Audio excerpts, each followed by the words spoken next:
So welcome my dear class 6 students. This is the first chapter from your English book Shower of English. Okay. Unit 1 first lesson laughter the best medicine. Fine. देखो laughter यानी कि हंसी जो सबसे अच्छी दवा होती है. ठीक है. I am starting with the reading of the chapter and then I will explain you everything accordingly. Okay. Laughter is the best medicine. So why do you have to wait for events and happenings to make us happy? Be happy and spread happiness comes. Be happy and spread happiness. Happiness comes back to you. देखो बच्चों, यहाँ पर आप लोग एक बात को ध्यान से सुनो. एक नहीं क्या, बहुत सारी बातों को ध्यान से आप लोगों को सुनना पड़ेगा क्योंकि चैप्टर बहुत ही ज़्यादा इंटेलेक्चुअल है. इंटेलेक्चुअल यानी कि बहुत ही ज़्यादा ह्यूमर और सेंस से भरा हुआ है. तो बहुत ध्यान से आप लोगों को चैप्टर को सुनना और समझना पड़ेगा. ठीक है. बहुत सारे इंग्लिश के वर्ड्स हैं, बहुत सारे इडियम्स हैं, बहुत सारे इस चैप्टर में फ्रेजेस हैं, बहुत सारे डिफरेंट एंड डिफ़िकल्ट मीनिंग्स हैं जो ऑटोमेटिकली आप लोगों की वोकैबुलरी को बढ़ाएगी. ठीक है. मैंने पहले भी बोला है कि इंटीग्रेशन काम करता है इस बेस पे कि जहाँ पर हम बुक के चैप्टर की हर एक लाइन को पढ़ेंगे और हर एक लाइन को समझेंगे और वहाँ से हम जितनी चीज़ों को एक्सट्रैक्ट कर सकते हैं उन चीज़ों को हम एक्सट्रैक्ट करके समझेंगे और अपने वोकैबुलरी को इंक्रीज करेंगे और अपने लैंग्वेज को इम्प्रूव करेंगे, अपनी अंडरस्टैंडिंग को इम्प्रूव करेंगे. Got my point. तो यहाँ पर इस चैप्टर में वो सारी बातें हैं जो हमने इंटीग्रेशन में प्रॉमिस की थी. आप लोगों को अभी ये चैप्टर सुनने के समय, ठीक है, आप लोग एक कॉपी लेकर बैठेंगे और उस कॉपी में आप लोग ये सारे डिफ़िकल्ट वर्ड्स, जितने भी सारे डिफ़िकल्ट वर्ड्स मैं आप लोगों को अभी बताने वाली हूँ इस चैप्टर में, ठीक है, ये सारे डिफ़िकल्ट वर्ड्स को आप लोग नोट करोगे अपनी कॉपी में. ठीक है. और ये आपके बाद में क्या, इस चैप्टर में ही आपको आंसर राइटिंग के काम आएंगे सारे difficult words and also it will increase your vocabulary. Understand. So come on let us start the reading of the chapter again. एक बात और ध्यान से आप लोग सुनेंगे कि चैप्टर रीडिंग मैं जब कर रही हूँ तो आप लोगों को रीडिंग स्किल भी इम्प्रूव कराना है. रीडिंग स्किल भी आप लोगों की इम्प्रूव होना चाहिए, इसलिए आप लोग ध्यान से सुनेंगे कि मैं कैसे कैसे चीज़ों को पढ़ रही हूँ, कहाँ पर रुक रही हूँ, कहाँ पर मैं अपनी आवाज़ को ऊंची कर रही हूँ, कहाँ पर मैं अपनी आवाज़ को नीची कर रही हूँ. अंडरस्टैंड. तो आप लोगों को सारी चीज़ों को सुनते समझते चलना है. हाथ में कॉपी पेन भी रखना है. जहाँ पर डिफ़िकल्ट वर्ड्स आएंगे आप तुरंत की तुरंत वहाँ पर कॉपी में अपने नोट कर सकते हैं. Got my point? So now let us begin with the chapter explanation. Laughter is the best medicine. So why do we have to wait for events and happenings to make us happy? Be happy and spread happiness. Happiness comes back to you. क्या बोल रहा है कि laughter जो है ना यानी हंसी सबसे बेहतरीन मेडिसिन होती है. तो हमको हंसने के लिए रुकना क्यों है, हमको वेट क्यों करना है, हमको किसी हंसी वाली बातें हो उसका वेट क्यों करना है ना. क्या बोल रहे हैं चैप्टर में कि हमको हैप्पी होने के लिए वेट क्यों करना है. खुद खुश रहो और सबको खुशी बांटो और जब आप खुशी बांटोगे तो खुशी वापस से आपके पास लौट कर आएगी. अंडरस्टैंड. तो सेक्शन 1 में हम यहाँ पर देखेंगे कि एवरेज रिएक्शंस क्या हो रहे हैं. अंडरस्टैंड. देखो सबसे पहले तो चलो थोड़ा सा हंस लेते हैं. ठीक है. यहाँ पर देखो क्या दिया हुआ है चैप्टर में. Let's laugh. एक पेशेंट है. ठीक है. वो पेशेंट डॉक्टर को बोलता है कि डॉक्टर मुझे ना ग्लासेस चाहिए. ग्लासेस यानी कि मुझे चश्मे चाहिए. ठीक है. एक पेशेंट है, आई पेशेंट होगा, चश्मा लेने गया है. वो जाकर बोल रहा है कि डॉक्टर मुझे चश्मे चाहिए. तो शॉपकीपर वहाँ पर खड़ा हुआ है ना, वो जिससे बात कर रहा है वो शॉपकीपर है. And the shopkeeper says yes you certainly do it sir. You certainly do, sir. This is a shoe shop. ठीक है. Patient, doctor, I need glasses. Shopkeeper, yes, you certainly do, sir. This is a shoe shop. ठीक है. यानी कि देखो उसने चश्मा नहीं लगाया था ना, इसलिए तो उसको ठीक से दिख नहीं रहा था और वो कहाँ चला गया, वो शू शॉप चला गया. शॉपकीपर को डॉक्टर समझ रहा था और वो उसने बोला शॉपकीपर को कि मुझे चश्मे चाहिए. तो शॉपकीपर क्या बोल रहा है, ठीक है बिल्कुल ज़रूर सर, लेकिन ये जो है ये क्या है, जूते की दुकान है. उस इंसान ने चश्मे नहीं पहने थे इसलिए उन्हें ठीक से दिख नहीं रहा था. हो गया एक joke. Let us crack the second joke. Okay. Father, पापा बोल रहे हैं, why are you not doing well in history. देखो ये क्वेश्चन सेंटेंस है ना, इंटरोगेटिव सेंटेंस है, मैं कैसे बोल रही हूँ यहाँ से आप सुने। Why are you not doing well in history? Son, बेटा क्या बोल रहा है? Well, the teacher keeps asking me about things that happened before I was born. ठीक है, बच्चा क्या बोल रहा है? अरे पापा, मैं हिस्ट्री में आंसर इसलिए नहीं दे पाता हूँ क्योंकि टीचर हमेशा मुझसे ऐसी चीज़ें पूछती है जब मैं पैदा ही नहीं हुआ था, मेरे पैदा होने के पहले की चीज़ें पूछती है। ठीक है, तो भाई हिस्ट्री को आपको तो पढ़ना पड़ेगा ना, ऐसे थोड़ी है कि आप पैदा नहीं हुए थे तो आपको पता नहीं है। ठीक है, so it is another kind of joke. ठीक है, तो हमको इस चैप्टर से ये सीखने मिलता है कि हमको हमेशा हंसते रहना चाहिए और किसी खुश होने का मौका जो है वो ढूंढना नहीं चाहिए, उसको निकालना चाहिए और सबको खुशी बांटनी चाहिए। ठीक है, अभी देखो ये जो स्टोरी है ना, यहाँ से मैं आपको स्टोरी का बैकग्राउंड समझा रही हूँ। This story is about a 12-year-old boy named Thambi who reports news to the village folks. Village folks यानी कि गांव के लोगों को। थम्बी जो है एक 12 years old बॉय है और वो एक ऐसा लड़का है जो न्यूज रिपोर्टर के जैसे गांव के लोगों को हमेशा कुछ ना कुछ न्यूज देते रहता है। He is a young self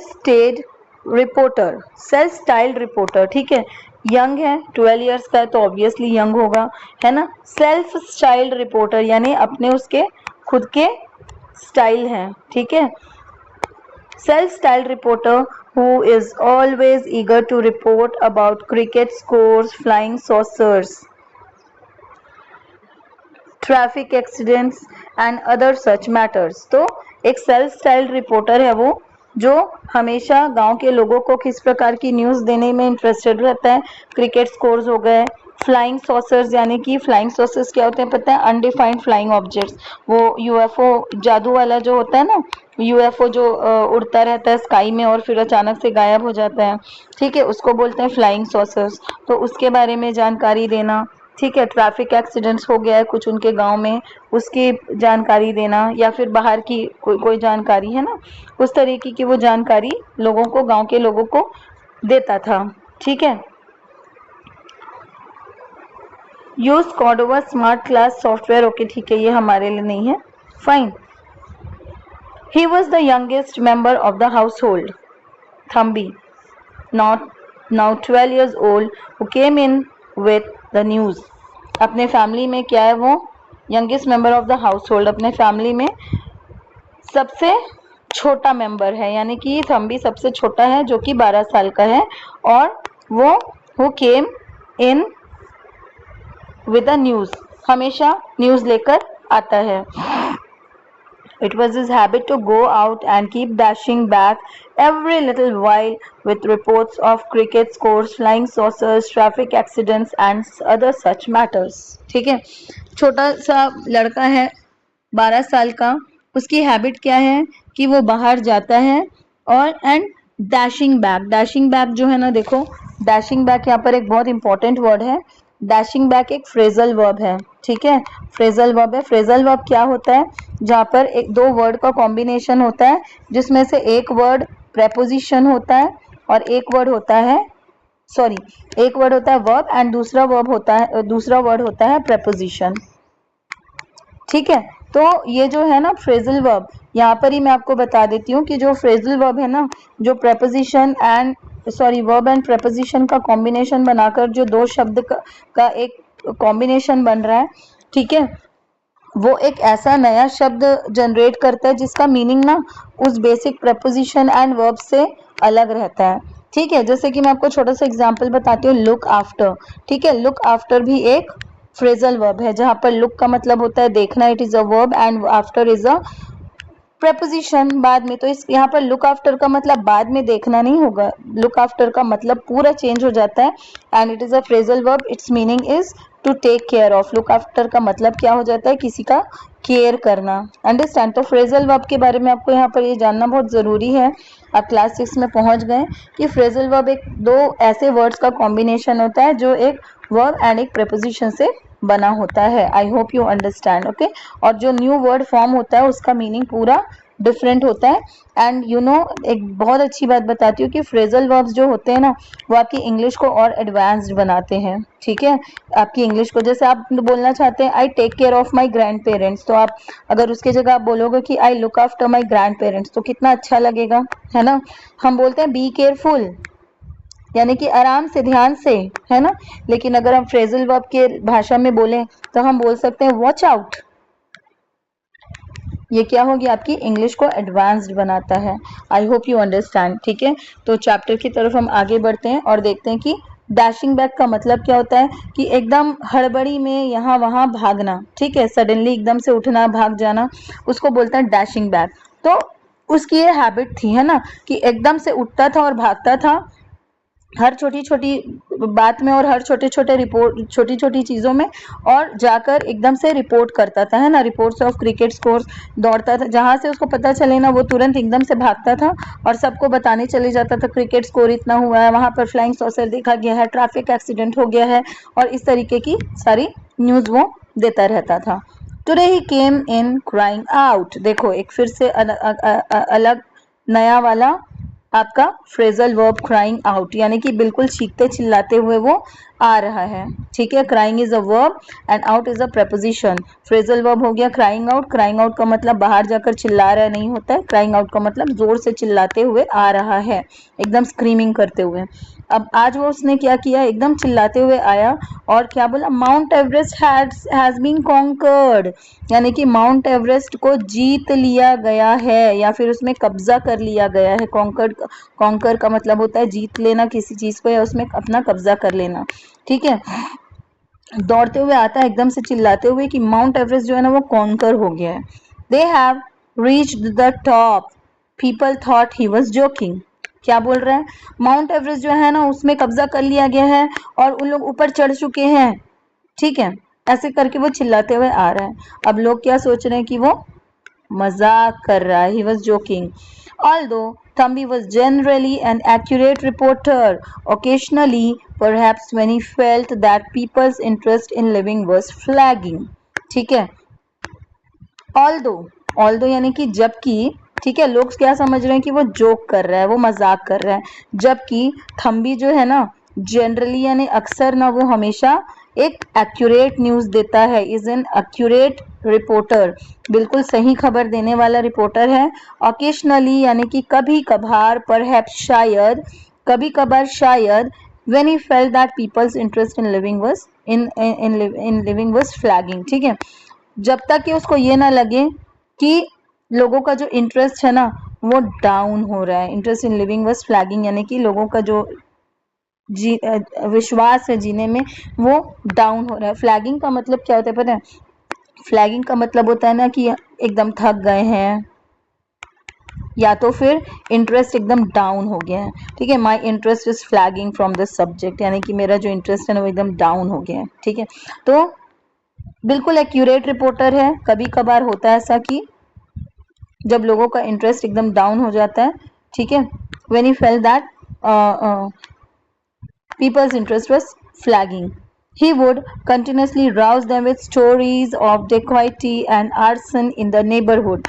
ठीक है, बिल्कुल एग्जैक्ट खबर तो देता है। ठीक है, परहैप्स का मतलब होता है शायद, ओकेशनली मतलब कभी कभी। ठीक है, तो लेकिन जब क्या होता है पता है कि जब लोगों का इंटरेस्ट एकदम डाउन होने लगता है ना, उसको लगता है कि अरे यार लोग जो है ना वो उनका एंथुसियाज्म खत्म हो रहा है, एंथुसियाज्म मतलब उनका उत्साह खत्म होता है।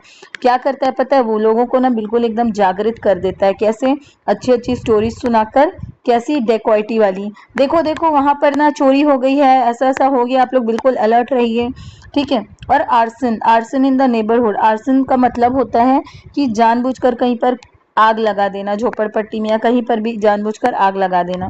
ऐसी न्यूज़ भी आती है ना हमको। ठीक है, तो ऐसी ऐसी वो न्यूज़ सुनाकर जो कि जिसमें लोगों का इंटरेस्ट आए, उन लोगों को वो इंटरेस्ट मतलब उनका इंटरेस्ट जगाता है। ठीक है, stories that would not bear a moment's scrutiny. ठीक है, और ये सारी ऐसी स्टोरीज है ना जो बिल्कुल भी समय नहीं लगती है लोगों के इंटरेस्ट को जगाने में। ठीक है, स्क्रूटनी का मतलब होता है छटाई करना या कोई चीज को छांटना। तो देखो लोग ना ये सारी न्यूज में ज्यादा इंटरेस्टेड रहते हैं ना, ये सारी स्टोरीज में ज्यादा इंटरेस्टेड रहते हैं। ठीक, काम की जो चीज़ें या जो नॉलेजेबल वाली न्यूज़ है ना, नॉलेज देने वाली, उसमें उन लोग ज़्यादा इंटरेस्टेड नहीं रहते, वहाँ पर उनका मॉरल जो उनका जो एंथुसियाज्म है वो डाउन हो जाता है। लेकिन जो ऐसी तरीके की न्यूज़ है ना, उसको लोग छांटते नहीं, उसमें बड़े इंटरेस्ट लेकर उसको सुनते हैं। Understand? Such tales would make the elders sit up and ask where he had learn heard them and so forth. ठीक है, अब ऐसी स्टोरीज जो रहती है ना, उसमें बड़े लोग ज्यादा इंटरेस्ट लेते हैं। ठीक है, दिस सिट अप, फिर से देखो अगेन, टेल का मतलब होता है स्टोरी। ठीक है, TALE टेल जो है ना, वो TAIL टेल का होमोफोन है। होमोफोन मतलब कि ऐसे वर्ड जो सेम सुनाई देते हैं लेकिन स्पेलिंग एंड मीनिंग में अलग होते हैं। जैसे कि TAIL टेल का मतलब पूंछ होता है, तो आप यहाँ पर पूंछ मत समझ लेना, टेल का मतलब यहाँ पर स्टोरी है। I hope you understand. ठीक है, तो यहाँ पर हमने एक छोटा सा होमोफोन का भी टॉपिक कवर कर लिया। Got it? Such tales which make the elders sit up. Sit up का मतलब क्या हो रहा है? जैसे कि बिल्कुल इन लो इंटरेस्ट के साथ में ना, एकदम बैठे हुए थे ऐसे झुके, एकदम बोर होते हुए, और जैसे ये सारी चीजें सुने ना, वहां पर डकैती हो गई है, वहां पर किसी का घर जल गया है, एकदम से अलर्ट होकर बैठकर सुनने लग जाते हैं। Sit up is again a phrasal verb, जहाँ पर सिट है verb and up is a preposition. ठीक है, तो सिट अप का मतलब है कि एकदम अलर्ट होकर, जागृत होकर बैठ जाना और सुनना, या जागृत होकर बैठ जाना। ठीक है, अलर्ट होकर बैठ जाना। तो अब इन लोग क्या करते हैं, बड़े लोग ये सारी न्यूज को सुनकर ना बिल्कुल अलर्ट हो जाते हैं और पूछते हैं थम्बी से। क्या पूछते हैं कि अरे भाई, तुमको यहाँ से ये सारी बातें कहाँ से पता चल गई, और वो भी इतने पहले। ठीक है, तुमको सबसे पहले कैसे पता चल जाता है? फोर्थ का मतलब होता है एक पहले। ठीक है, फोर्थ का मतलब होता है पहले या फिर आगे से। Got it? तो so fourth and the young man would go away pleased that he had succeeded in stirring his elders from their torpor। ठीक है, अब वो ऐसे तो पूछ रहे हैं सारे लोग। ठीक है, और ये जो यंग मैन है, यानी कि ये जो लड़का है, हम भी 12 साल का बच्चा, वो एकदम से प्लीज्ड हो जाता है, यानी कि एकदम उसको ना बड़ा मजा आता है। ठीक है, कि उसने लोगों के इंटरेस्ट को, बड़े लोगों के इंटरेस्ट को जगाने में कामयाब रहा। ठीक है, एक छोटे से बच्चे को चार बड़े लोगों का अटेंशन ड्रॉ करना एक मजाक बात नहीं है ना।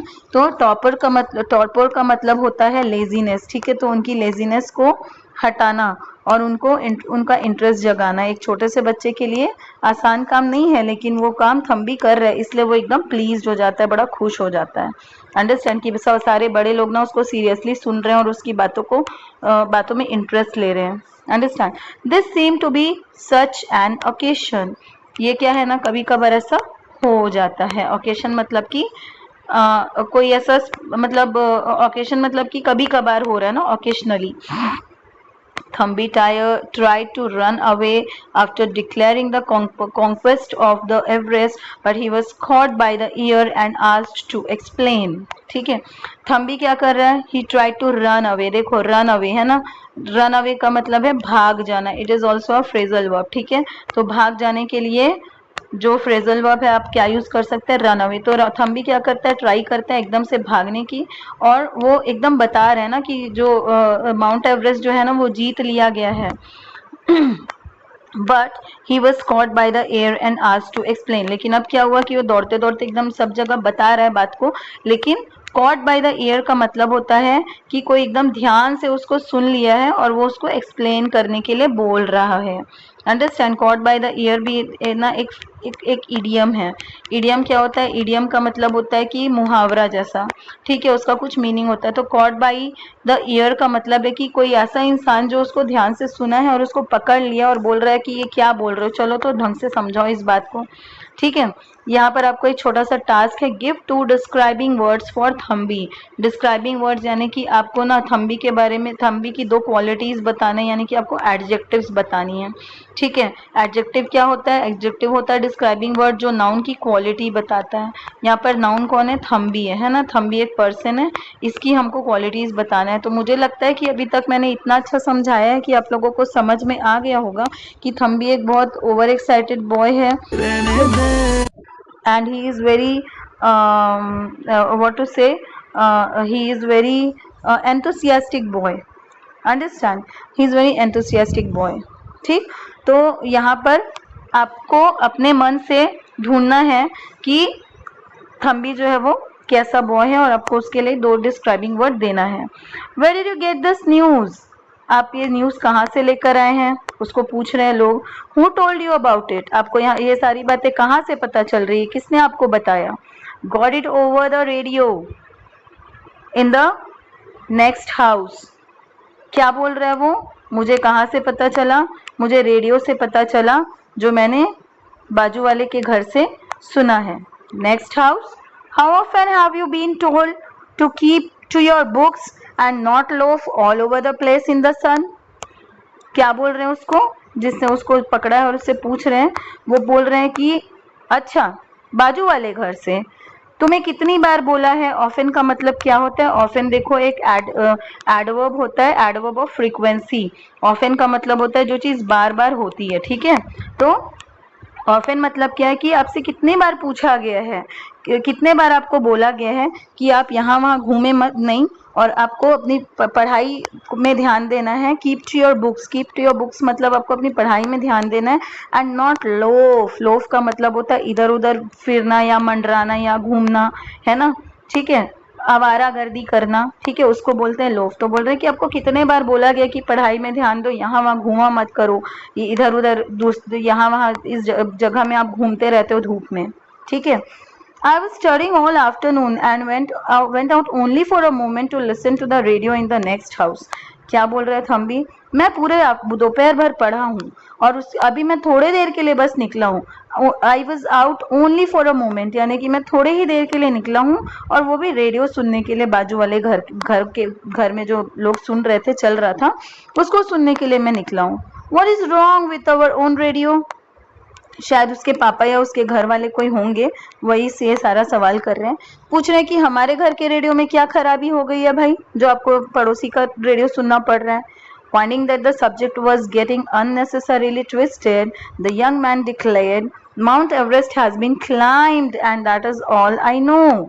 अब क्या हुआ, अब इसको समझ में आ रहा है कि ना मैटर जो है ना बहुत बड़ा पेचीदा हो गया, ये अपनी बातों को समझा नहीं पा रहा है और वो अननेसेसरी के उलझनों में फंसते जा रहा है। ट्विस्टेड का मतलब होता है कि घुमावदार बातों में वो फंसते जा रहा है, ठीक है। तो उससे बचने के लिए ना वो क्या बोल देता है पता है, कि देखो भाई ऐसी बात है कि माउंट एवरेस्ट जो है ना उसको चढ़ा गया है, उसको किसी ने कॉन्कर नहीं किया, यानी उसमें किसी ने कब्जा नहीं किया है या उस पे किसी ने जीत नहीं हासिल की है, उस माउंट एवरेस्ट में किसी ने चढ़ा है, ठीक है। और बस इतना ही मैं जानता हूँ, इससे ज्यादा मुझे कुछ पता नहीं है। डोंट बी अब्सर्ड, अब्सर्ड का मतलब होता है एकदम विचित्र या फिर एकदम अजीब टाइप का, है ना। तो उसको क्या बोल रहे हैं, सारे बड़े लोग क्या बोल रहे हैं उसको, डोंट बी अब्सर्ड, एकदम बेवकूफ जैसे एकदम विचित्र टाइप की बात मत करो। Who has been telling you such a cock and bull story, देखो अब ये जो कुक एंड बुल स्टोरी है ना, ये भी क्या है पता है, ये भी एक इडियम है। इडियम यानी कि एक मुहावरा, ठीक है। कुक एंड बुल स्टोरी का मतलब होता है कि आपको एकदम ये सब मतलब बनी बनाई कहानियां, है ना, मनगढ़ंत कहानियां आपको कौन बताता है भाई, ठीक है। I knew long ago that it would be climbed said Thambi, ठीक है। तो क्या बोल रहे हैं, देखो मुझे पता था, बहुत पहले से पता था कि माउंट एवरेस्ट में कोई चढ़ने वाला है, वहां पर कोई चढ़ाई करेगा, ठीक है। द एल्डर्स ग्रोन्ड, एल्डर्स क्या कर रहे हैं, एकदम से उससे पूछ रहे हैं, ठीक है।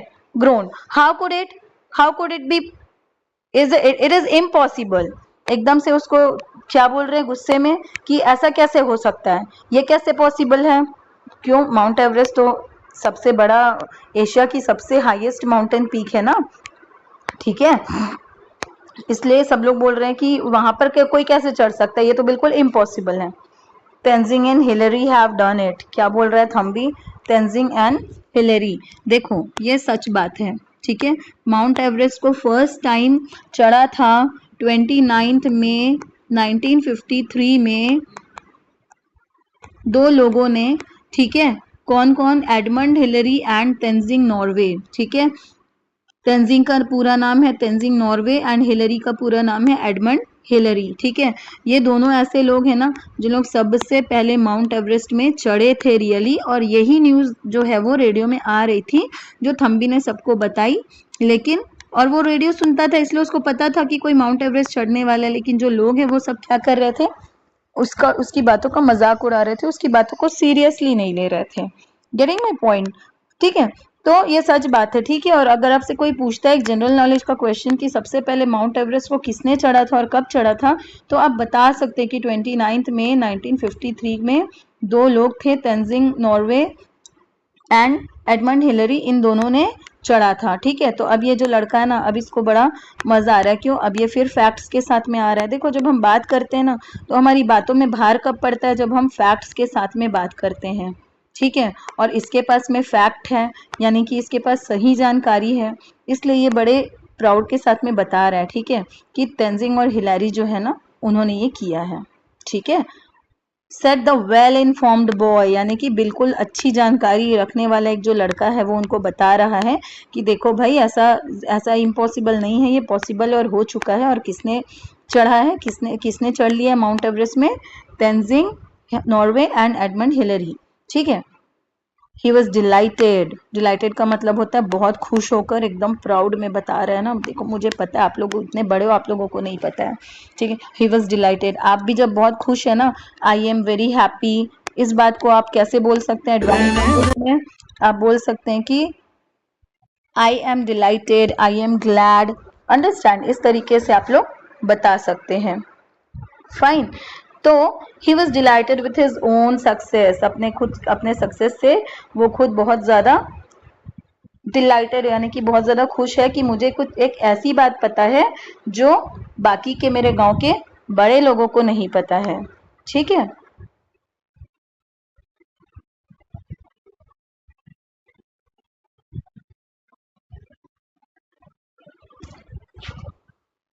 Understand? So now let us move ahead. Fine. तो वो बड़ा खुश हो रहा है और बता रहा है प्राउड के साथ में ना, with his own success in impressing his elders. देखो, जब हमारे पास कोई चीज़ों कोई बात रहती है जो बहुत ज़्यादा फैक्चुअल है और बहुत बोलना चाहिए कि जानकारी से भरी है, जो सुनकर लोगों को लगे कि अरे बाप रे, तो इतना छोटा बच्चा लेकिन फिर भी इसको इतनी सारी बातें पता है, तो तब वहां पर क्या होता है कि वो बच्चा भी यही सोच रहा है ना, थम्बी भी यही सोच रहा है कि मैं सारे बड़ों को इम्प्रेस कर दूंगा इस जानकारी से। Understand? He added casually, they found not now that the height of the Everest had all along been misjudged। ठीक है, और वो क्या बता रहा है, और ज्यादा कैजुअली बता रहा है ना, यानी कि मुझे देखो इतनी बड़ी जानकारी जो है वो कितने आसानी से पता है। ठीक है, क्या जानकारी है वो? दे फाउंड नाउ, और जो तेंजिंग और हिलेरी है ना, उन लोगों ने ये भी पता किया है कि जो अभी तक के माउंट एवरेस्ट की हाइट है ना, उसको लोग गलत जज कर रहे थे, गलत बता रहे थे। और वो तो मतलब जितना लोग सोचते थे ना, उससे भी 1000 फीट ज्यादा है। अब आप लोगों को मैं एक छोटा सा जीके का क्वेश्चन दे रही हूँ। What is the height of mount Everest? ठीक है, what is the height of mount Everest? आप लोग ये मुझे बताएंगे कि माउंट एवरेस्ट की हाइट कितनी है। अगर नहीं भी बताएंगे तो चुपके से पता करके अपने माइंड में उस बात को सेट कर लेना, ताकि आगे चल के किसी बड़ों के सामने आपको भी थम्बी के जैसे अगर अपना इंप्रेशन जमाना है, तो आप वहां पर बता सके कि माउंट एवरेस्ट की हाइट कितनी है। Got it? Impossible. Who has been putting ideas into your head? Cried the elders. अब बड़े लोग क्या बोल रहे हैं? बिल्कुल गलत है, एकदम ये हो ही नहीं सकता। कौन तुम्हारे दिमाग में ये सब फालतू की बातें भर रहा है? ठीक है, आप लोग भी ये बात को बोल सकते हैं, अपने मम्मी पापा को सिखा देना कि मम्मी पापा, जब इंग्लिश में आप लोगों को जब बोलना है ना कि कौन तुम्हारे दिमाग में सब फालतू की बातें भरता है, बोलते हैं ना मम्मी पापा, उनको बोलना है इंग्लिश में ऐसे बोलेंगे, who has been putting ideas into your head? ठीक है, क्राइड द एल्डर्स। क्राइड मतलब एकदम गुस्से में वो पूछ रहे हैं। ठीक है, again one more homework question for you all. Why did the elders not believe Thambi? Elders क्यों थम्बी के ऊपर बिलीव नहीं कर रहे हैं? देखो, आसान सी बात है ना, थम्बी जो है वो रेडियो सुनता है और वो अपडेटेड रहता है, जबकि जो एल्डर्स है ना, उन लोगों को फालतू की बातों में ज्यादा इंटरेस्ट रहता है, ना कि काम की बातों में, है ना। तो इसलिए उनका जो नॉलेज है ना वो कम है ना, उनका नॉलेज जो है वो कम है। ठीक है, और इसलिए वो थम्बी की बात को विश्वास नहीं कर रहे हैं, और ऊपर से थम्बी क्या छोटा बच्चा है, उन लोग उसको सीरियसली भी नहीं ले रहे हैं। You can, I hope you can write this answer in your own words. Okay, how do you know all this boy? कैसे तुम जानते हो ये सारी बातें? लड़के पूछ रहे हैं सारे लोग ना। It was only yesterday that we had heard that assault was to be given up. क्या बोल रहे हैं उसको? तुमको कैसे पता है लड़के ये सारी बातें कि ऐसा ऐसा हुआ है, माउंट एवरेस्ट में चढ़ लिया गया है? ठीक है, ये तो कल ही की बात है, हमने जब सुना था कि that assault was to be given up. Assault का मतलब क्या होता है पता है? वहां पर जो हमला होने वाला था, या वहां पर जो लोग वहां पर जाकर उसको कैप्चर करने वाले थे प्लेस को, ठीक है, वहां पर मतलब उसको जगह को कब्जा करने वाले थे, वो सारी चीजें तो खत्म हो गई थी, ऐसा कुछ नहीं होने वाला था। गिवन अप का मतलब होता है, given up is also a phrasal verb, जिसका मतलब होता है कि हार मान लेना। ठीक है, आई नेवर गिव अप, मैं कभी हार नहीं मानता। ठीक है, but there it is, said the boy triumphantly. Triumphantly का मतलब क्या होता है पता है? बिल्कुल एकदम जीत की खुशी के साथ। ठीक है, ट्रायम्फेंटली वो बता रहा है, जीत की खुशी के साथ बता रहा है क्या? कि ऐसा हुआ है। ठीक है, हिलरी एंड तेंजिंग जो है उन्होंने ऐसा किया है। The elders took in the news with a sort of gloomy resignation. Gloomy का मतलब होता है डार्क, है ना, या फिर बिल्कुल एकदम धुंधला सा। रेजिग्नेशन यानी कि बिल्कुल उसकी बात को ना एकदम सीरियसली नहीं ले रहे, टाल दिए। ठीक है, चलो जाने दो, कुछ भी बोलता है। This was a piece of news. देखो, मैंने आप लोगों को जब नाउन पढ़ाया था, मैंने बताया था कि हम जो छोटे छोटे नाउन्स होते हैं ना, जो सिंगुलर नाउन्स होते हैं उनके लिए, या फिर जो प्लूरल नाउन होते हैं ना उनके लिए, हम जो सिंगुलर है उसको ऐसे यूज करते हैं, जैसे piece of news, piece of information, piece of advice, है ना। तो उसी तरीके से यहाँ पर अगर आपको बहुत बहुत सारी न्यूज है ना, तो आप सिर्फ न्यूज बोलेंगे, न्यूजेस नहीं बोलेंगे ना। न्यूजेस इज रॉन्ग। न्यूज जो है वो खुद ही में एक प्लूरल नाउन होता है। न्यूज का मतलब होता है बहुत सारी न्यूज। अगर आपको बोलना है कि एक न्यूज मुझे देनी है, तो आप बोलेंगे I have a piece of news. अगर आपके पास दो न्यूज है तो आप बोलेंगे I have a two pieces of news, ऐसे बोलेंगे, लेकिन आप न्यूजेस नहीं बोलेंगे। अंडरस्टैंड? तो this was a piece of news for the world had waited for a century two or more, and now instead of arriving in a spectacular manner with a fun fanfare of trumpets, it was reaching them through Thambi, the habitual bringer of news tidbits. ठीक है, क्या बोल रहे हैं ना, सारे बड़े जो है ना वो एकदम उसकी बात को इग्नोर कर रहे हैं, लेकिन एक्चुअल में अगर देखा जाए ना तो इतनी ज़्यादा बड़ी न्यूज़ है जिसके लिए पूरा वर्ल्ड इंतज़ार कर रहा था कि कौन ऐसे लोग रहेंगे जो माउंट एवरेस्ट में चढ़ेंगे पहली बार। ठीक है, तो वर्ल्ड जिस चीज़ के लिए बिल्कुल एकदम वेट कर रहा था, उन सारी बातों को ये जो लोग हैं ना गांव के, उन लोग कैसे ले रहे हैं? Instead of arriving in a spectacular manner, यानी कि एकदम ना शानदार तरीके से इस न्यूज़ को वेलकम करना चाहिए था। अरे बाप रे, क्या बात है, तेंजिंग एंड हिलरी ने माउंट एवरेस्ट क्लाइंब कर लिया, ये इस तरीके की बात थी, न्यूज़ को इस तरीके से लेना था। लेकिन लोग क्या, और with a fanfare of trumpets, जैसे कि फैनफेयर ऑफ ट्रम्पेट्स का मतलब क्या होता है पता है? जैसे हम लोग बहुत बार देखे होंगे ना, कार्टून वगैरह में या मूवीज में देखते हैं, जैसे ही राजा आता है तो सब लोग वहां पर उनके जो दरबारी वो चिल्लाते हैं राजा पधार रहे हैं, उसके बाद फिर म्यूजिक बजती है, टे टे पे पे पे पे पे। ठीक है, वो होता है ट्रम्पेट, फैनफेयर ऑफ ट्रम्पेट्स, यानी कि ना एकदम शानदार म्यूजिक के साथ में कोई बड़ी धमाकेदार न्यूज़ को कोई बता रहा है। ये इस तरीके से उस न्यूज़ को लेने वाली बात थी, लेकिन जो वहाँ के लोग थे वो क्या कर रहे थे? उस बात को एकदम हल्के में ले रहे थे। It was reaching them through Thambi. क्यों हल्के में ले रहे थे? क्योंकि वो थम्बी के द्वारा उनको सुनाई जा रही थी, जो कि एक हैबिचुअल ब्रिंगर ऑफ न्यूज़ था, यानी कि उसकी तो आदत ही थी कि वो कुछ ना कुछ न्यूज़ लेकर आता था। न्यूज़ टिडबिट्स का मतलब क्या होता है पता है? न्यूज़ टिडबिट्स का मतलब होता है दिलचस्प खबरें। अंडरस्टैंड? तो दिलचस्प खबरें, ये इस तरीके की जो ऐसे नॉर्मली जो न्यूज़ है ना, वो थम्बी तो लेकर आते ही रहता था, वो तो हैबिचुअल ब्रिंगर था, तो उसको सब लोग ऐसे ही हल्के में लेते थे, अरे तो कहीं से भी कुछ भी आके बता देता है करके। ठीक है, जबकि ये कोई ऐसी छोटी मोटी बात नहीं थी, ये लोगों के मतलब हमको इस स्टोरी को पढ़ के लोगों के ऊपर मजाक उड़ाना चाहिए, या लोगों के ऊपर हंसना चाहिए कि वो एक इतने सेंसिबल बॉय को कितने लाइटली लेते थे। अंडरस्टैंड? एक मतलब कितना अलर्ट था वो, और कितना उसके अंदर एक कितनी अच्छी क्वालिटी थी, लेकिन लोग उसको समझ नहीं पाते थे। Soon they had to accept it for a fact. थोड़े समय के बाद में लोगों को ये चीज़ को सच में एक्सेप्ट करना पड़ा कि yes really something like that happened. Tenzin and Hillary ने माउंट एवरेस्ट को वाकई में चढ़ा है, लोगों को ये मानना पड़ा। For the rest of the day they were bandying about expressions such as come and cool.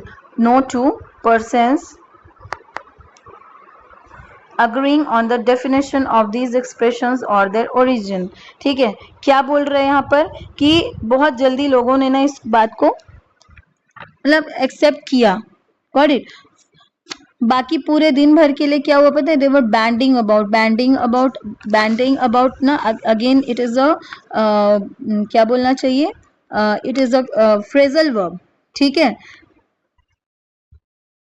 It is a phrasal verb. और उसका मतलब क्या होता है पता है कि इनफॉर्मली और एकदम फनी वे में ना लोग उसको डिस्कशन कर रहे हैं. बैंडिंग अबाउट का मतलब होता है कि एकदम मजाक उड़ा उड़ा कर उस बात को डिस्कशन करना. ठीक है, यानी कि उन लोग अभी भी सीरियसली नहीं ले रहे हैं ना, उन लोग एकदम मजाक उड़ा रहे हैं. ठीक है, कॉमेंट कॉल मतलब होता है एकदम न्यूट्रल एक्सप्रेशंस के साथ में एक दूसरे से अग्री डिसअग्री कर रहे हैं और मतलब ये सारी चर्चाएं कर रहे हैं. ठीक है, the reactions were interesting to watch. उन लोगों का जो रिएक्शन है ना वो इंटरेस्टिंग था. क्यों? क्योंकि उन लोग समझ रहे थे कि उन लोग मतलब थम्बी को सीरियसली नहीं लेकर बहुत समझदारी का काम कर रहे हैं, लेकिन उल्टा क्या है, हमको समझ में आ रहा है कि हमको मजाक तो लोगों का उड़ाना चाहिए ना कि थम्बी का. Understand? So their reactions were interesting to watch. Somehow there was a general sense of disappointment at the fact that the Everest had been conquered. ठीक है, अब लोग क्या हुआ, लेकिन थोड़ा सा लोग जो थे ना उनको थोड़ा सा डिसअपॉइंटमेंट हुआ एट द फैक्ट. ठीक है, इस बात को सुनकर कि माउंट एवरेस्ट जो है ना वो जीत लिया गया है. अरे भाई, अगर कोई इसमें चढ़ ले रहा है एक ऐसी जगह में जहाँ पर नॉर्मली लोगों का जाना पॉसिबल नहीं है, लेकिन अगर कोई वहाँ पर पहुँच रहा है हार्ड वर्क से, तो हम तो यही बोलेंगे ना कि उस जगह को जीत ली गई है. लोगों को ये बात हजम नहीं हो रही थी. क्यों? देखो, it would have been so nice to have left the Everest as an unsellable part of the earth. क्या बोल रहे हैं लोग, आपस में क्या बात कर रहे हैं, अरे यार कम से कम माउंट एवरेस्ट को तो छोड़ देना चाहिए था. मतलब कितना अच्छा होता अगर ये बात लोगों के बीच में रहती कि माउंट एवरेस्ट एक ऐसी जगह है ना जहाँ पर कभी कोई जा नहीं सकता, वहाँ पर कभी कोई पहुँच नहीं सकता. ऐसी बातें सुनकर कितना मजा आता है ना. Said one, it is not good to think that human beings have conquered everything under the sun. ठीक है, क्या बोल रहे हैं कि ये अच्छी बात नहीं है यार. क्या अच्छी बात नहीं है कि मतलब ह्यूमन बींग्स जो है ना वो कोई जगह को नहीं छोड़ रहे हैं. अंडर द सन मतलब कि पूरे पृथ्वी में. ठीक है, पूरे पृथ्वी में जहां देखो वहां वो लोग मतलब जीत हासिल कर ले रहे हैं, कुछ ना कुछ जानकारी लेकर आ ही जाते हैं. ये अच्छी बात नहीं है. It does not look good to the human spirit to feel that there are still many things beyond our reach. ठीक है, it does a lot of good to the human spirit. क्या बोल रहे हैं ये सब आपस में लोग बात कर रहे हैं ना कि अरे यार कितना अच्छा होता ना अगर लोग ऐसे बोलते कि बहुत सारी ऐसी चीजें हैं ना जो लोग जहां तक लोग अभी तक पहुंच नहीं पाए हैं. ठीक है, ऐसा लोगों को सुनने में बड़ा मजा आएगा. Human being should not become so proud. इन लोगों को बड़ा बुरा लग रहा है ना कि ह्यूमन बीइंग इतना प्राउडफुल हो जा रहा है कि जहां देखो वहां जीत हासिल कर ले रहा है. आप लोगों को क्या लगता है, ये क्या अच्छी बात नहीं है कि हम धरती पे सारी चीजों को के बारे में जानकारी जुटा पा रहे हैं? Yes, it's too good. But यहाँ के बेवकूफ लोग क्या सोच रहे हैं कि ये गलत बात है, ऐसा नहीं होना चाहिए. Sudden enthusiast. एंथुसियास्ट मतलब क्या हो रहा है पता है, एक ऐसा पर्सन जो एकदम एनर्जी से फुल है, फुल ऑफ एनर्जी.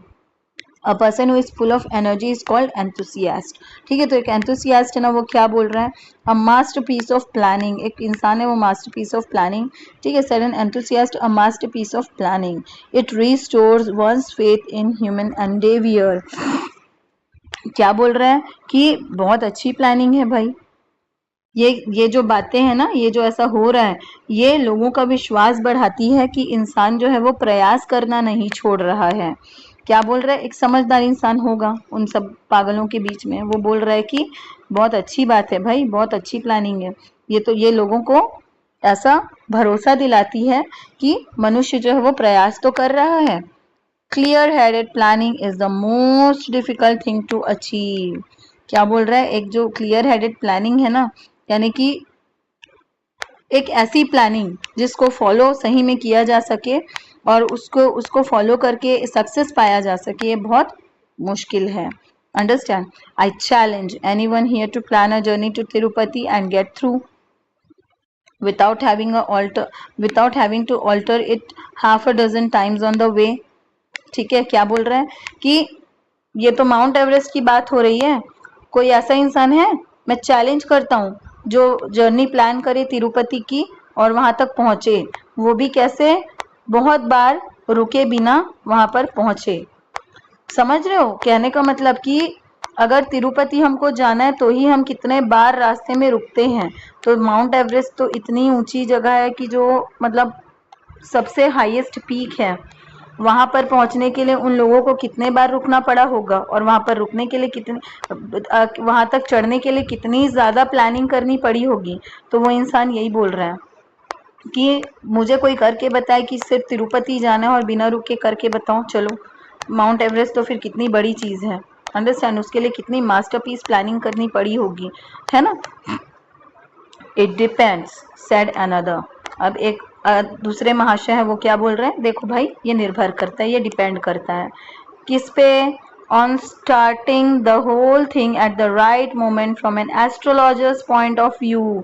ये जो पर्सन है ना, वो क्या है, ये पर्सन जो है वो अंधविश्वासी है।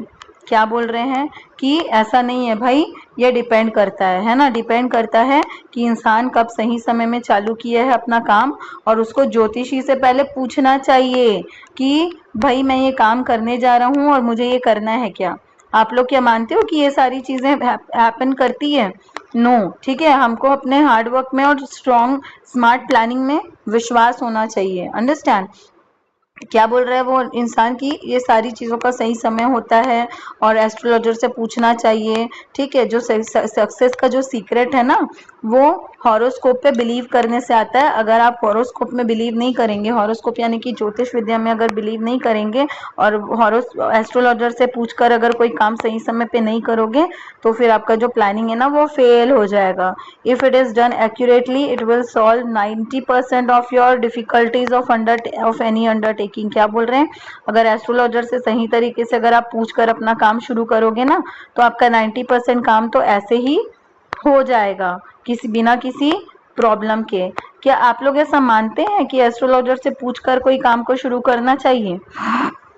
How do you think success can be achieved? आप लोगों को क्या लगता है सक्सेस कैसे मिलती है? देखो, मुझे तो ये लगता है कि सक्सेस जो है वो सिर्फ हार्ड वर्क से ही अचीव होती है, और हार्ड वर्क करने के लिए हमको एस्ट्रोलॉजर से पूछने की कोई ज़रूरत नहीं है, understand. Hard work and smart work हम करेंगे तो हम यस डेफिनेटली सक्सेस को पा लेंगे, ठीक है। कुछ बच्चों को लेट लगता है, कुछ को जल्दी हो जाता है, बट ऐसा नहीं है कि success is unaccessible, understand, unsellable. And so no marks for preparation, knowledge, study and scientific application and so forth। तो सामने वाला क्या पूछ रहा है कि अच्छा, तो प्रिपरेशन का, नॉलेज का, पढ़ाई का और साइंटिफिक एप्लीकेशन का अभी तक की कोई मतलब नहीं है। Even a study becomes successful only when it is begun at the right moment। क्या बोल रहे हैं उन लोग, सब आपस में बात कर रहे हैं ना कि देखो भैया, पढ़ाई भी जो है ना वो सक्सेसफुल तभी होती है जब उसको सही समय पर किया जाए। I am sure they must have avoided inauspicious moments. अंधविश्वासी लोग है ना, क्या बोल रहे हैं कि मैं एकदम पक्के से बोल सकता हूँ कि उन लोग ने सारे अशुभ मुहूर्त को अवॉइड किया है और उन लोग ने अपने सही अरेंजमेंट के साथ शुभ मुहूर्त से शुरू किया है। ऐसा है क्या? ऐसा बिल्कुल नहीं है ना। हमको क्या पढ़ाई करना है तो हम मुहूर्त देखते हैं? नो, ठीक है। I am going to write to Colonel Hunt to send the horoscope of the members of the expeditions and also tell me the exact hour at which they started their preparations. Astrology is a great science, sir। क्या बोल रहा है? मैं कॉलोनल Hunt को लिखूंगा, ठीक है, ये उनके शायद लीडर वगैरह होंगे। बोल रहा है वो इंसान कि मैं उनको लिखूंगा, चिट्ठी लिखूंगा और मैं उनको पूछूंगा कि जो लोग माउंट एवरेस्ट में चढ़े हैं ना, उनका मुझे हॉरोस्कोप ज़रा सेंड करना और एग्जैक्ट टाइमिंग सेंड करना, तो भाई कि उन लोग किस समय में चढ़े थे और कब उन लोगों ने प्रिपरेशन चालू किया था, उनके हॉरोस्कोप से और उनके एग्जैक्ट टाइम से मैं पता लगा लूँगा कि उन लोग जो है वो शुभ मुहूर्त में ही चढ़े थे, अंडरस्टैंड। एस्ट्रोलॉजी जो है ना वो बहुत बड़ी साइंस है, ठीक है। देखो, एस्ट्रोलॉजी भी एक सब्जेक्ट है, होता है, बट हमको अंधविश्वासी नहीं बनना है ना, हमको लॉजिकली भी सोचना है और सारी चीज़ों को साइंटिफिकली सोचना है। Understand? Now they have made a start, began another. I believe going to the Everest will become common. अब दूसरा इंसान क्या बोल रहा है? अब इन लोग तो शुरू कर दिए हैं भाई, अब फिर दूसरे भी चले जाएंगे और ऐसे करते करते ना माउंट एवरेस्ट में जाना तो एकदम कॉमन बात हो जाएगी। और देखो सच में हुआ भी ना। 1953 में Edmund Hillary and Tenzing Norgay, इन दोनों ने चढ़ा। उसके बाद से फिर तो अब कितने सारे लोग ऐसे हैं जो माउंट एवरेस्ट चढ़ जाते हैं। ठीक है हर स्टेट से आपको कोई ना कोई इंसान मिल जाएगा इंडिया के जो माउंट एवरेस्ट चढ़ रहा है ना। तो ये बात भी सच हुई कि कोई सारे लोग चढ़ रहे हैं माउंट एवरेस्ट, है ना। इट में almost become a holiday resort. क्या हो जाएगा, थोड़े समय के बाद इतना कॉमन हो जाएगा कि लोग माउंट एवरेस्ट में छुट्टियां मनाने जाएंगे। ठीक है, it is going to be difficult to come across a person who has not had a holiday on the Everest. क्या बोल रहे हैं, अब थोड़े समय के बाद तो ऐसा हो जाएगा भाई कि मतलब कोई भी ऐसा इंसान नहीं रहेगा जो माउंट एवरेस्ट में जाकर अपनी छुट्टियां मनाकर नहीं आएगा। यानी कि माउंट एवरेस्ट पे चढ़ना इतना आसान हो जाएगा। जैसे अभी हम लोग बात करते हैं ना कि अभी हमारा चंद्रयान चंद्रमा तक गया, मंगलयान जो है वो मार्स तक गया है, थोड़े समय के बाद में हम लोग स्पेस में छुट्टियां मनाने जाएंगे। ये सारी बातें होती है ना, और सच में ऐसा होगा, फ्यूचर में ये होगा। ठीक है, क्योंकि ह्यूमन जो है वो बहुत ही ज्यादा इच्छा रखने वाला प्राणी है ना। और हम हमेशा प्रयास करते हैं कि हम कुछ ऐसी चीजें ढूंढे जो हमने पहले कभी नहीं ढूंढी है। ठीक है, तो ये आज की डेट में एवरेस्ट चढ़ना बड़ा कॉमन हो गया है। आने वाले समय में मार्स में जाना और मून में जाना और स्पेस में घूमना भी बहुत ही ज्यादा कॉमन हो जाएगा, लगभग शुरू ही हो चुका है ना। अभी यह है कि पैसे वाले लोग ज्यादा जा रहे हैं, थोड़े समय के बाद में जब वो सारी चीजें एक्सेसिबल हो जाएगी तो उसके बाद फिर नॉर्मल लोग भी जाना शुरू कर देंगे। Understand? with so much ice said another with a business temperament। अभी देखो एक ये मतलब सारे अपने अपने हिसाब से बात कर रहे हैं ना। ये जो इंसान है ना ये एस्ट्रोलॉजर होगा तो ये अपने एस्ट्रोलॉजी के हिसाब से ज्योतिष विद्या के अकॉर्डिंग बात कर रहा था। यहाँ पर ये इंसान है, ये जेलस काइंड का होगा, उसको बर्दाश्त ही नहीं हो रहा है कि माउंट एवरेस्ट में लोग चढ़ गए। अब ये बिजनेस वाला इंसान है ना, अब ये बिजनेस माइंडेड वाली बात करेगा। तो ये क्या बोल रहा है कि सोचो कि अगर कोई किसी तरीके से हम अगर माउंट एवरेस्ट के बर्फ को खोद कर अर्थ में लाना शुरू कर दिए तो फिर ये तो बड़ा एकदम मतलब रिवॉल्यूशनरी हो जाएगा, है ना। रिवॉल्यूशनरी मतलब ऐसा काम जो पहले कभी नहीं हुआ था। और जो कोल्ड स्टोरेज इंडस्ट्री है ना वो पूरी कंप्लीटली चेंज हो जाएगी। ठीक है, in the end it may become necessary to find some other employment for members now attached to the refrigeration and air conditioning industries। क्या बोल रहे हैं कि अगर मान लो कि ये बिजनेस पर्सन है ना तो ये सोच रहे हैं कि कुछ ऐसा बिजनेस भी हो सकता है। अब माउंट एवरेस्ट में तो पहुंच ही गए हैं, और वहां से जो बर्फ है उसको खोद खोद कर लाएंगे और यहाँ पर हम लोग उसको कोल्ड स्टोरेज में यूज करेंगे। कोल्ड स्टोरेज इंडस्ट्री शुरू हो सकती है। और भाई फिर देखो आगे चल के फ्यूचर में ऐसा भी हो सकता है कि जो लोग रेफ्रिजरेशन कंपनी में या फिर एयर कंडीशनर इंडस्ट्री में काम कर रहे हैं ना उन लोगों का जो जॉब है वो ठप हो जाएगा। क्यों हो जाएगा? क्योंकि हम माउंट एवरेस्ट से इतनी बर्फ ले आएंगे कि हमको फिर फ्रिज और एसी की ज़रूरत नहीं पड़ेगी। ठीक है, यानी कि कहने का मतलब क्या है, देखो सब लोग अपने अपने तरीके से अपनी अपनी बातें कर रहे हैं। ठीक है, हर एक किसी न्यूज़ के पीछे हर लोगों का अपना अपना एक अपने अपने तरीके का ओपिनियन होता है, यहाँ पर ये बताना चाह रहे हैं। ठीक है, इन द एंड इट में, हाँ ठीक है यहाँ तो हो गया। वॉट एवर जियोग्राफी से said another we cannot help feeling that the Everest is in India। अब एक जो दूसरा एक पढ़ा लिखा इंसान होगा वो क्या बोल रहा है, चलो ठीक है यार जो भी है, लेकिन जोग्राफर्स जो भी बोले, है ना, जोग्राफर्स मतलब जिन लोग अर्थ की स्टडी करते हैं, तो जोग्राफर्स कुछ भी बोले लेकिन मुझे तो उतना मज़ा नहीं आ रहा है ना। क्यों? क्योंकि एवरेस्ट भी इंडिया में नहीं है और तेंजिंग और एडमंड जो है इन लोग भी इंडियन नहीं है। अगर इंडिया के होते तो कुछ बात होती, मज़ा आता। ठीक है, I won't be happy until I hear that then Indian expedition has planted its flag on the Everest said another। दूसरा वो इंसान क्या बोल रहा है, मैं तो तब तक खुश नहीं होऊंगा भाई जब तक कि कोई इंडियन जो है वो माउंट एवरेस्ट में ना चढ़ जाए। यहाँ पर अगेन आप लोगों का एक छोटा सा होमवर्क है, आप लोगों को बताना है कि फर्स्ट इंडियन कौन थे जिन्होंने माउंट एवरेस्ट में चढ़ा था। ठीक है, ये भी आप लोगों का होमवर्क है। Got it? How are you sure that someone is not already at it? बोल रहे हैं कि आपको कैसे पता है, आप कैसे श्योर हो सकते हैं कि पहले को कभी किसी ने नहीं चढ़ा है? By logical methods we can do many things. क्या बोल रहे हो इंसान? लॉजिकल मैथड्स के साथ हम बहुत चीज़ें कर सकते हैं। We could climb the highest peak without any special equipment. अगर हम लॉजिक का इस्तेमाल करें, लॉजिकली सोचें, तो हम हाईएस्ट पीक को भी किसी स्पेशल इक्विपमेंट के बिना भी हम जीत सकते हैं। There are more things in heaven and, ठीक है, यानी कि स्वर्ग में, दुनिया में बहुत सारी ऐसी चीज़ें हैं, ठीक है।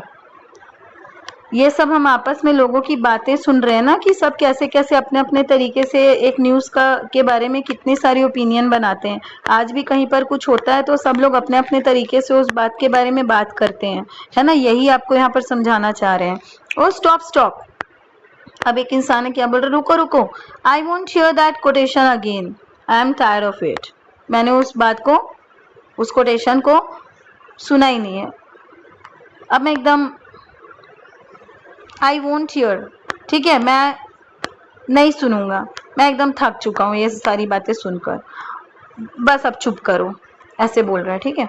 Further discussion on this subject was stopped when Thambi burst into the room in his usual lightning manner with the announcement. अब देखो, ये सारे लोग डिस्कशन कर ही रहे थे और डिस्कशन एकदम से शांत हो गया, ठीक है। मतलब मेरे ख्याल से थम्बी बोल रहे हैं ना कि बस बस बस, अब मैं थक गया हूँ ये सब बातों को सुनकर। अब वो नई न्यूज़ के साथ में आता है, और नई न्यूज़ क्या है सुनो, ठीक है। इन इस कैजुअल लाइटनिंग मैनर, जैसे हमेशा दौड़ दौड़ कर आता है ना अचानक से न्यूज़ लेकर, वैसे ही फिर से थम्बी आया है। अब क्या बोल रहा है, चलो चलो अब नई नई बात सुनो, वो सारे डिस्कशन को छोड़ो। मेरे दोस्त के जो पापा है ना, वो गए थे कहाँ, हंटिंग करने कल रात में, और ऐसा लग रहा है कि उन्होंने 5 टाइगर्स को मारकर लेकर आए हैं साइमल्टेनियसली। साइमल्टेनियसली मतलब 5 टाइगर्स को टुगेदर, एक साथ वो मारकर लेकर आए हैं। अंडरस्टैंड? तो this was all about the chapter. Fine, almost 1 घंटे का वीडियो रेडी हो चुका है इस चैप्टर के ऊपर, with a proper explanation with all the word meanings and phrasal verb. बहुत सारे मैंने ग्रामर के टॉपिक यहाँ पर कवर किए। आई होप आप लोगों को समझ में आया होगा। बट ये क्लास 6 के बच्चे, आप लोग थोड़े से छोटे हो, आप लोगों को थोड़ा सा समय लगेगा इस चैप्टर को अंडरस्टैंड करने में। तो आप लोग इस वीडियो को कम से कम 2 से 3 बार देखेंगे, तब आप लोगों को इस चैप्टर का जो क्रक्स है वो समझ में आएगा कि एक्चुअली में यहाँ पर हो क्या रहा है और उसका एक्चुअल में मीनिंग क्या है ना। देखो, मीनिंग यही है कि हम न्यूज़ को तो सुनते हैं, लेकिन सारे लोग अपने अपने तरीके से न्यूज़ के बारे में अपने अपने हिसाब से चर्चा करते हैं। जैसे जो एस्ट्रोलॉजर है वो अपने एस्ट्रोलॉजी पॉइंट ऑफ व्यू से सोच रहा था, यहाँ पर बिजनेसमैन अपने बिजनेस पॉइंट ऑफ व्यू से सोच रहा था, ठीक है। लेकिन आप लोग ये सोचो ना कि ये इंसानों को है ना, हिलरी एंड तेंजिंग को कितनी मेहनत लगी होगी, उन्होंने कितना हार्डवर्क किया होगा, कितने बार वो अनसक्सेसफुल हुएंगे तब जाके वो फिर माउंट एवरेस्ट में चढ़े हैं। तो लोगों का करना तो एक तरफ रहता है ना, जो करते हैं उनका जो करना है या उनका जो सक्सेस है वो एक तरफ रहता है, लेकिन लोगों की बातें जो है ना वो 10 तरीके की होती है। Getting my point? So that's all for this chapter. In the next video or in the next class, I would try to go through all these exercise part of this chapter. ठीक है, यहाँ पर are के नारायण के बारे में दिया हुआ है, आप लोग यहाँ पर उनके बारे में पढ़ सकते हैं कि who is that writer and what are his achievements. Understand? That's all for now. Thank you so much, and thank you so much to listen this chapter entirely. Bye bye.